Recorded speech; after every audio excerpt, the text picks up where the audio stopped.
लाडकी बहीण योजनेवर प्रतिक्रिया देण्यास अदिती तटकरे यांनी नकार दिल्याचं पाहायला मिळत आहे। महिला व बाल विकास मंत्री अदिती तटकरे यांनी काढता घेतला।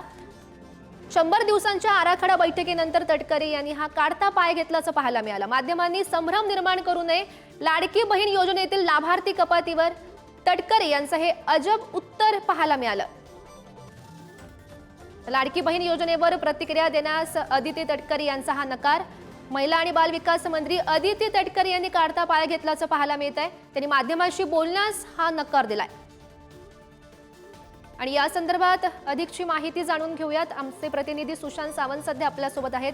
सुशांत, महत्त्वाची अपडेट सध्या आपण पाहतोय, लाडकी बहीण योजनेतील लाभार्थी कपातवर आता अदिती तटकरे यांचं अजब उत्तर पाहायला मिळत आहे। आपण जर पाहिलं असेल तर आज मुख्यमंत्र्यांनी आराखडा बैठक बोलावली आणि या बैठकीला महिला आणि बाल विकास मंत्री अदिती तटकरे देखील उपस्थित होत्या। मात्र सध्या लाडकी बहीण योजनेवरून जो गोंधळ सुरू आहे, ज्या पद्धतीने लाडक्या बहीण योजनेमध्ये कपात केली जाणार असं म्हटलं जात आहे आणि विरोधक देखील त्या पद्धतीचे आरोप करतायत। यावर आपण अदिती तटकरे यांना विचारण्याचा खरं तर प्रयत्न केला, त्यांची गाडी थांबवण्याचा प्रयत्न केला, मात्र त्यांनी यावर उत्तर दिलं नाही। उलट त्यांनी असं म्हटलंय की माध्यमांनी संभ्रम निर्माण करू नये असं अजब उत्तर त्यांनी दिलंय।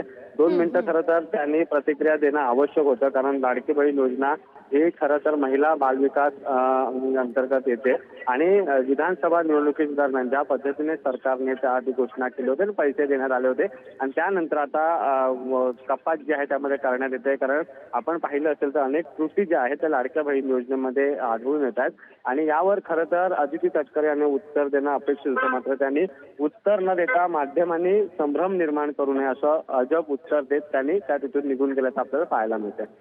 हो, नक्कीच सुशांत, धन्यवाद दिलेल्या सविस्तर माहितीसाठी।